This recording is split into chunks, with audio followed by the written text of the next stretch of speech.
Oh, well, hello, and a very warm welcome back to the Andrew Eborn Show with me, Andrew Eborn. I'm delighted, returning after 4 years. Can you believe it? The wonderful Miel de Botton. How are you, Miel? I'm very well, thank you, and also delighted to see you. It is such a thrill. Where are you at the moment? It looks terribly leafy. I know it's my London home actually that Oh, I look. chose near a jungle. Oh, I love the jungle. It's got to be good. I think we live in a similar jungle. Mine's just by Regent's Park. We should have done it in person. You could have come along. It would have been great. Yes, yes, maybe next time. So fantastic. Well, it was January 2021. I had you on the show. We very different times. We talked about your previous work. You've now got a whole new body of work, and we've been looking at. I always say, look at the sort of early family life to see that sort of influence, because you wear your heart on your sleeve, don't you? I do, at my peril, at my peril. Well, I don't know about your parents, but always good. Tell me then. I mean, they always say, "Give me a child till the age of 7. I'll show you the man or the woman." Talk to me about your childhood growing up in Switzerland. My God, how much time do you have? Oh, go for it! I love it. I'll sit back. We'll relax. I can watch that beautiful view behind you as No, I listen to your dulcet tones. that's so sweet.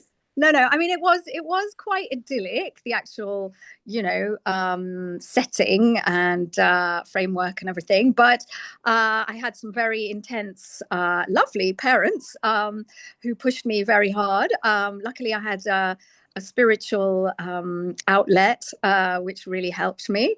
And then at the age of 11, I was sent off to boarding school in the UK because my parents thought the English education was the best. So yeah, that's. Did you share that belief?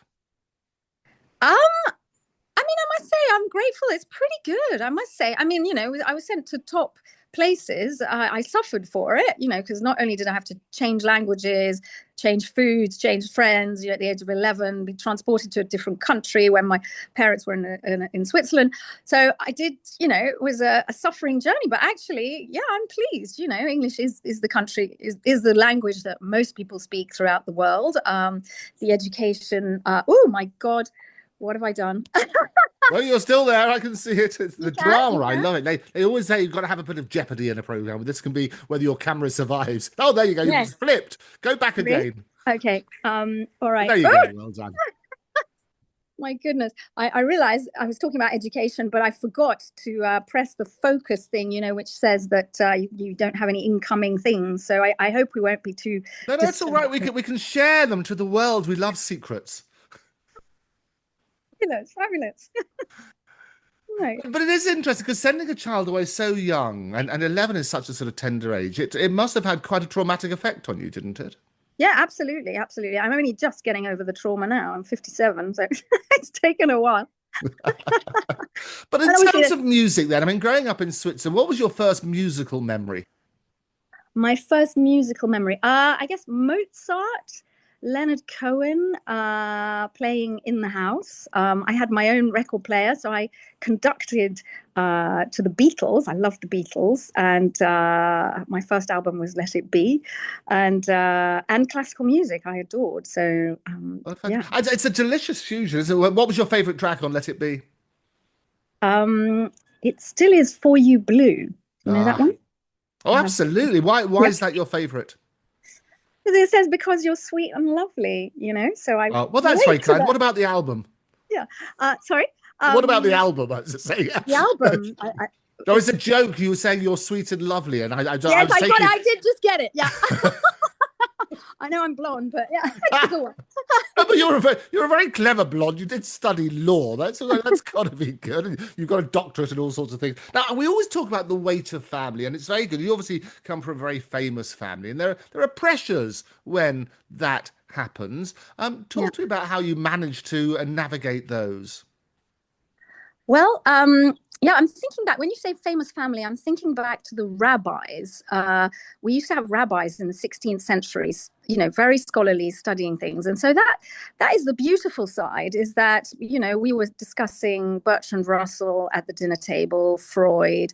Jung wasn't liked so much because he believed in God, but Freud and Bertrand Russell, so that's the beauty of it. But as you say, there are pressures, and I was thinking this morning how I'm just learning to make light of things in my life and see things from the funnier angle. My parents did have a sense of humor, but it was just not, yeah, that's not what I felt in a primordial way in my life. I felt the more serious side, I must say. So I'm just enjoying now getting to it.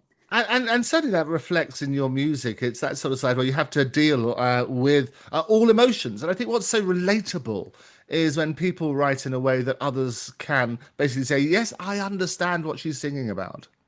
Really? Well, I hope so, even though it's in French and German, then you think, I hope so. I did put the translations in. So I'm hoping that people can relate. Obviously, it's about tender family moments, also about anger, about true friendship, about ideal love.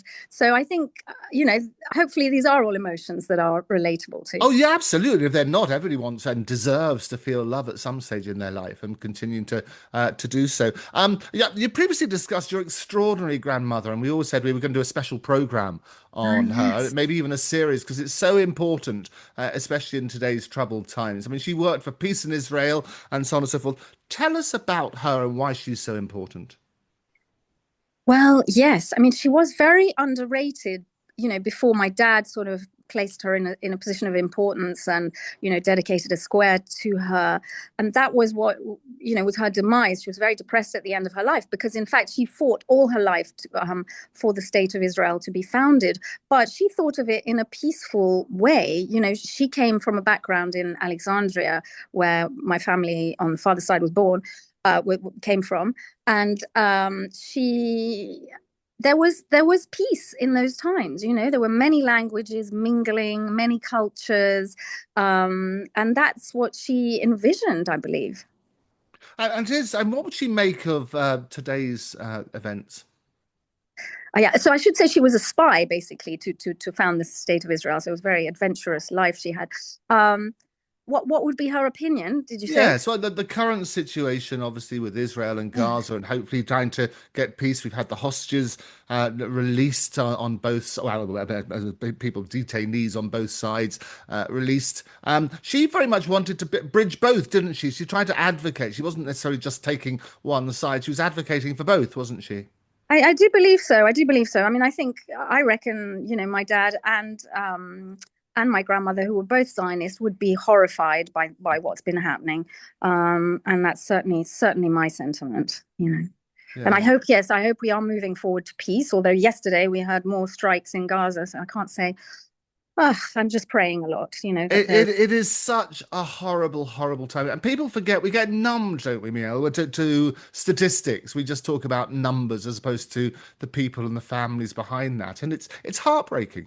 It really is heartbreaking. Absolutely. I do believe in the power of prayer when one feels totally helpless.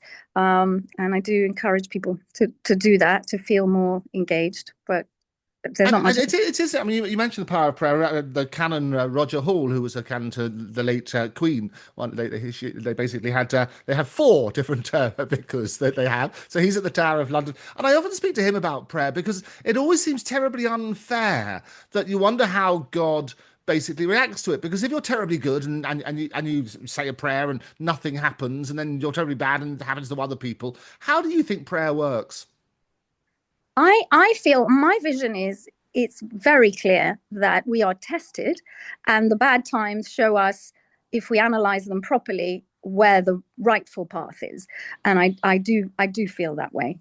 You know. Obviously, what's happening in Israel is people who've at the top, I think, who've lost their path. Yeah, no, you're absolutely right. I mean, it is difficult. And this is what people always say about prayer. You say you had somebody who's very good continues to suffer. Why doesn't God help them? Yeah, I mean, God, I think God does. You know, I think we've been given free will for a reason. So you do have to help yourself, and you have to have an active stance, and you mustn't let yourself be run down so much by things that you're no longer able to have an active stance. I think, but I think prayer helps along the way, and one has to slow down and pick up on all the signs around one because one is being helped all the time. It's fabulous. So that's what I've been discovering. You know. Reflecting on Loved Ones, then, your new project. I've been listening to the first installment, so loving all of those. You've got three deeply personal EPs, one celebrating family, friends, and even your childhood nanny and beauty therapist. Talk to me about the process of writing such intimate songs. Um, well, really, they flow very easily on the whole. I take a long time between songs. I'm not one of these people who just keep flowing. It takes a while, but when it does flow. And sometimes I listen to other people's music that I love while I'm writing, which is interesting. That makes it flow better. But yeah, it just is about emotion, as you said. So I think if one is connecting to one's heart, it just is flowing. Yeah, no, it is. It is sort of fascinating. I mean, the last time we spoke, you talked about it being therapy. Is that a fair assessment? Yes, absolutely. And it's a journey of discovery all the time, whether I'm writing, singing, working with my vocal coaches, I get these strange insights coming in and go, ooh, gonna have to think about that one. And it really is a discovery journey. Yeah, no, widely reported. I don't know your view on the press, but it was widely reported about your wonderful Indian summer party in September, where you performed a duet with Coldplay's "Magic" with Chris Martin. How did that come about? Um, Well, as I told him and the audience, I've been waiting and taking an active stance in wanting to meet him for about 8.5 years. So I suddenly thought, when the 8.5 years were up, I thought, actually, I could probably do this myself and I could organize this and be the boss of him. As he jokingly said from the stage, he said, yeah, you're the boss. What do you want me to play? I can do some press ups if you like. You can sit on the piano if you like. Um, and it was very fun, jokey interlude, but it was magical for me. We were singing in French. I'd seen him sing on YouTube this version of Magique at the Stade de France, and I transcribed it, and I did a version with my team, and we sent it to his team. And basically, there were months and months of negotiation and hard work to get this organized. It was tough, really. But then we pressed the button and we got it organized in like 5 weeks. Would you believe? Wow. So yeah, it was again an amazing discovery journey. Yeah. I know, and quite extraordinary because he went from playing the massive stadiums around the world, the biggest tour I think in history. If you look at that sort of side, the amount they've Yeah. made. Obviously, sometimes with these sort of things, it's under an NDA, and you had, I think, just about 70 guests. Did you feel betrayed when you suddenly saw it in the press? Yes, absolutely, because we really went to a lot of effort to keep it secret. We had things, stickers on the phone. They got the facts wrong because we were actually about 100 or so guests. Anyway, small facts they got wrong. So it was a kind of mysterious. We were thinking, well, who were they in the room? Is it someone we know? What kind of betrayal is that? But I have to say, after the horrible emotions, I thought, well, actually, this is doing me a favor because I'm really happy that this happened, and I'm happy that people know that it was a very happy event. Oh no, absolutely. Well, there's a possibility that they may have sold the story as well, which is sort of feels to me like Yeah, a further betrayal because often these newspapers pay quite handsomely for these exclusive yeah. revelations and so on and so forth. But no, I understand the emotion of betrayal. But the good news that came out as well, though, Miel, is that rather than asking for lots of presents because you've probably got everything, we don't need any more presents. Right. It was all very much about charity, and one of the reports you say something inaccurate in the things they talked about millions being paid to Chris, but he donated that to charity. Is that right? He told me that himself. So we were doing the meet and greet, and he said, "I want you to know that this is going to charity." He mentioned this charity. Well, I'm not going to say what he mentioned, but it was a rainforest type of charity. I don't know exactly what it was.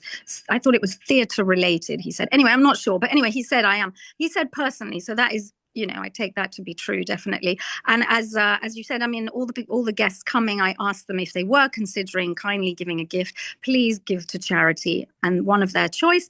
And they really have done. And they come back to me and they say, I've given to this charity and others to that charity. And that's really lovely. I'm really pleased about that. So let's Indeed. have a look. You're also the family coming in on that sort of basis. Your brother Elaine, he inspired a track with Latin chanting and Michael Jackson-esque mantra. Talk to me about how that came about. Um, Well, I said to him, Alain, we're very close. I can't do this album without you. I really, because he said, well, absolutely, I won't sing. So I said, well, what can we do? And he said, well, I'll give you instructions, exact instructions. So he said, yeah, I love Genesis. Can you do some Genesis drums? Can you and this Michael Jackson mantra, but different. It's different to that. It's a variation on that. What else? Chanting, Latin chanting, saying "We are one." Yeah, very precise instructions. So I'm actually singing on it as well, which he didn't mind. He said, "Yeah, that's fine," and very high notes. So it's called Transcendence, and it's I think it sounds very spiritual and lovely. I think. That's one, and there's always sibling rivalry, especially growing out. What was your biggest fight growing up? What was it about? Oh, we used to have play fights. We used to have lots of play fights, and giggling, like tickling fights. We never really felt much sibling rivalry growing up because we had to stick together because our parents, it was them and us. But then, later when he became very famous, I felt like I was a nobody, and these things do create emotion. But it's they say actually it's good to have these kinds of challenges in life. Oh, you're absolutely right. Well, they always say, I mean, I know lots of people, suddenly become very famous and in the public eye, and some people change and others don't. And it's good to have family to keep you grounded. Did your brother change? Changed? No, not that much actually. No, I wouldn't say he did. No. So it's still the strong relation. When did you last speak with him? Well, we text very, very regularly, and he's just been in Spain. I mean, I said it's really overdue that we see each other, but we are in regular contact. Yeah, yeah. Good. Oh, I love it when families stay together. Yeah. It's got to be good. Now, the lead single hit song is described as a vibrant disco infused track. You say that it captures your playful inner spirit, which I've certainly seen. We love that. When did you realise that this was the loved one in its own right, and how did the music video bring that to life? Um. Yes. So this was a very profound dream, obviously, to write a hit song, and I'm just so excited that it's actually, there's been amazing reactions. There's like millions and millions of views on YouTube and likes and stuff. So I'm really thrilled. But it was obviously a big risk. I thought, well, this is my childhood dream to become a singer, to songwriter, have a hit song. Can I actually write a song about this and get it out there? And I was very encouraged by my loved ones around me saying, yeah, do it. This is you. This is you as your loved one. So you must get it out there. So that was lovely. And they're all acting. Sorry, many of them are acting in the video as well, which is lovely. Yes, no, I thought that you work on that basis. Bit of nepotism's always good. It's just so lovely. My friend Luis Paulo, who's Brazilian, he's not a dad and he just plays the greatest dad. And it's just so sweet, and friends of mine, daughters acting in it. It's really cute. Yeah. Where was it filmed? In London. Oh, it was. Everything yeah. in that leafy garden behind you. Yes, partly. Yeah. I thought I recognized the tree. Now, we talked about philanthropy is a very important part of your life in addition to music. I mean, you have a number of great causes, including Northrop Robbins. I've done a lot of stuff with Northrop Robbins, Silverclef. We did the big Nebworth concert there with artists and so on and so forth. The power of music is so good, isn't it? How do you decide which charities to support?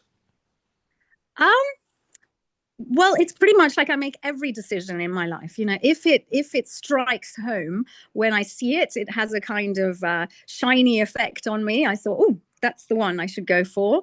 I'm feeling it. And then my wonderful advisor, John Plant, who is co-trustee of my charity, we talked together and we asked the charity for a project. Yeah, that's how it works, really. I mean, other people, sometimes they come to me, obviously, directly. It depends.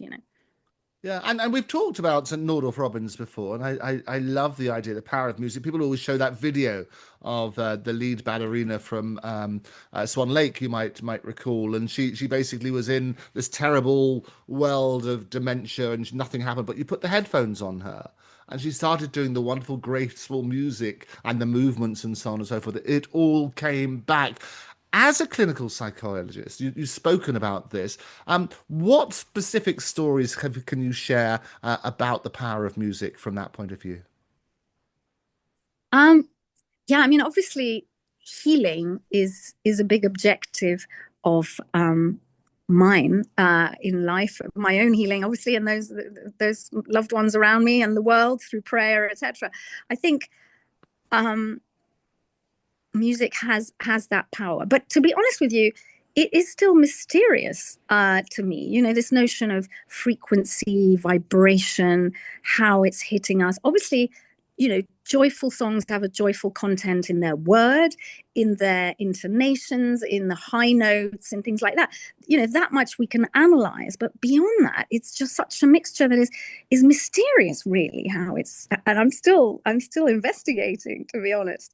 But I just enjoy it so much, and yeah, the story that you tell is just beautiful. How it triggers the memory, isn't Oh, it? it's absolutely wonderful. And I popped along to Nordorf Robbins. They have a few facilities now, not too far from us.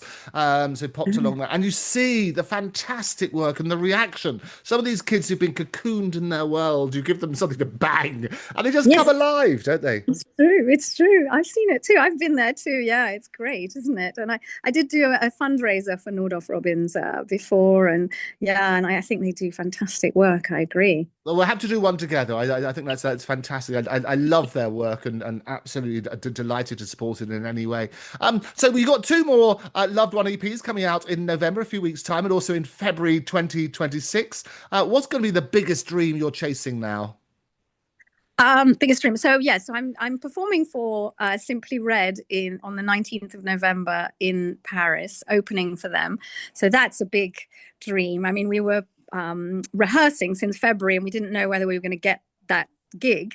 And we were told 22nd of August that we were going to get it. So that was a wonderful dream come true. I'm hoping to get a couple more from them, maybe. And we have to do a big album launch where I would like, I'd like to invite you. And I'd like to have people on stage who are singing in the songs potentially, if they want to, if they have the courage. I think it would be very special. As it is, we've recorded their voices in the keyboard. So we have the song for my mum; she's singing on it, and it's recorded, and another friend of mine too. So you know, it's a group project.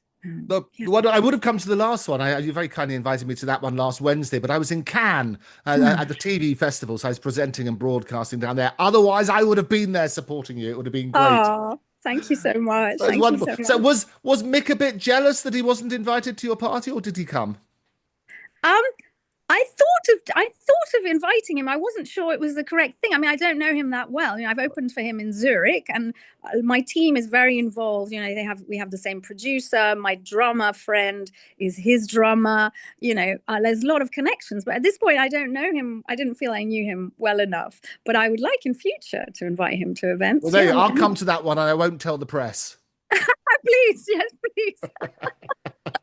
So, Brilliant. so wonderful. So looking back, I mean, we've been on that journey together. I love the fact that I spoke to you, let's say, 4.5 years ago. It's flown by, but such a lovely interview because you're so open and honest and helping others about struggles and so on and so forth. And it's always good when those in the public eye can share those sort of experiences. Looking back yourself as you're just starting, if you were to write a letter to your younger self, what advice would you give? Hold out. It's gonna get amazing. Something like that. But it's good advice, isn't it? Because and people talk about, and I often ask people about that. They talk about resilience because Yeah. life is a roller coaster, isn't it? Yeah. Yeah, it really is. But like I say, now that I've understood the kind of purpose behind the hard times, and that there are actually, you know, ways of, yeah, they are leading to the good times, it takes on a whole different aspect, you know. You're not kind of desperate and alone, first of all, yeah, and you're surrounded by love and if you just look hard enough. And yeah, I have a much more optimistic view, which obviously, you know, from the quantum physics point of view, they say, well, the way you look at it, that's the way it's going to be. So, but you can't get to that place until you get rid of all the horrible stuff in your life. So I think, yeah, that What would be was the about it. horrible what was the horrible stuff you got rid of? people around me who were not having my best interest at heart at times, you know, and I had to let them go. Situations where I was subtly being manipulated and things like that. It actually took quite a lot of anger, and now I don't have that anger anymore because but I needed it at the time to protect myself. And it's been a journey, and discovering through difficulties and through being lost and alone, that one has to reach out. Otherwise, one's just going to be, stay lost and alone.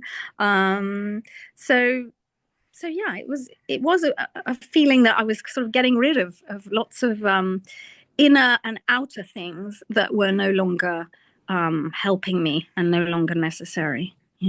Are you in a good place now? Yeah, I would say yes.